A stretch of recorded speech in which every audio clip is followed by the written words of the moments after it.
Halo, perkenalkan nama saya Angga Anjarwanto dari Universitas Ciputra, Surabaya. Pada video ini saya akan mempresentasikan hasil analisis saya untuk ALP Part 1 dengan topik evaluasi negosiasi perdagangan Indonesia, Amerika Serikat, dan dampaknya terhadap Foreigner Direct Investment atau FDI. Presentasi ini akan menjawab 3 pertanyaan utama dari studi kasus, yaitu mengenai hasil negosiasi perdagangan Indonesia dan AS, alasan Presiden Donald Trump mendorong FDI, serta contoh perusahaan yang melakukan FDI di Indonesia beserta manfaatnya. Yang pertama, evaluasi negosiasi Indonesia dan AS. Negosiasi antara pemerintah Indonesia dan Amerika Serikat yang menurunkan tarif impor produk Indonesia dari 32% menjadi 19% merupakan langkah besar yang meningkatkan daya saing produk kita di pasar AS. Penurunan tarif ini jelas menguntungkan ekspor dan memperluas akses pasar bagi produk manufaktur dan pertanian Indonesia. Namun hasil ini bukan kemenangan mutlak. Sebagai kompensasi, Indonesia diwajibkan menghapus hampir seluruh hambatan tarif untuk produk AS. Ini berpotensi meningkatkan impor dan menekan industri lokal yang belum sepenuhnya siap bersaing. Jadi, saya menilai hasil negosiasi ini positif, tapi bersyarat.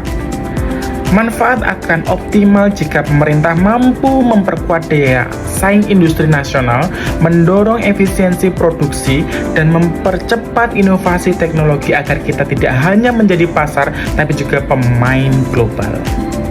Mengapa Donald Trump mendorong FDI Indonesia di AS? Alasan utamanya adalah Presiden Donald Trump mendorong perusahaan Indonesia melakukan FDI ke AS berkaitan dengan politik ekonomi domestik. Pertama, dia ingin mengurangi defisit perdagangan dengan Indonesia. Dengan membangun pabrik di AS, ekspor dari Indonesia otomatis berkurang. Dan hal ini membantu memperbaiki neraca perdagangan Amerika. Kedua, langkah ini bertujuan menciptakan lapangan kerja bagi warga AS, terutama di sektor manufaktur yang menjadi janji politik utama Trump.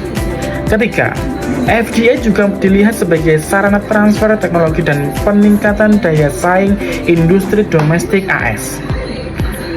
Dengan kata lain, kebijakan ini tidak hanya ekonomi tapi juga politis, memperkuat citra Trump sebagai pelindung industri Amerika. Jadi, dorongan FDI merupakan kombinasi antara strategi ekonomi, proteksionis, dan kepentingan politik dalam negeri. Lalu, contoh FDI di Indonesia dan dampaknya. Indonesia sendiri merupakan tujuan utama FDI di Asia Tenggara. Beberapa contoh perusahaan asing yang telah berinvestasi di Indonesia antara lain Toyota Motor Manufaktur Indonesia yang membuka lapangan kerja ribuan tenaga kerja dan memperkuat industri otomotif nasional melalui ekspor ke ASEAN. Nestle Indonesia yang berkontribusi pada pemberdayaan petani lokal melalui rantai pasok kopi dan susu. Lalu ada Samsung Electronics yang membawa transfer teknologi dan pelatihan tenaga kerja di bidang elektronik. Lalu ada manfaat strategis dari FDI meliputi penciptaan lapangan kerja, peningkatan kapasitas industri, transfer teknologi, dan penguatan ekspor.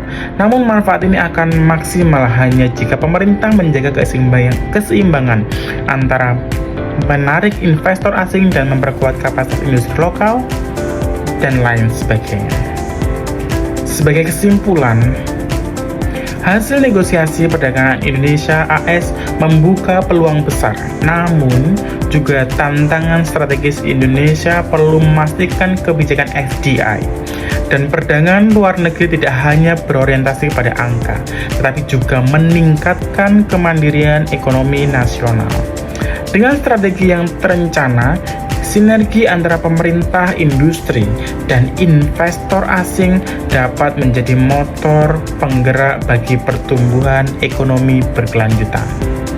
Terima kasih sudah menyimak presentasi singkat dari saya tentang FDI antara Indonesia dan AS. Semoga bermanfaat buat kita semuanya. Kurang lebihnya saya mohon maaf. Sampai ketemu di presentasi lain di waktu yang berbeda. Salam dari saya, salam entrepreneur.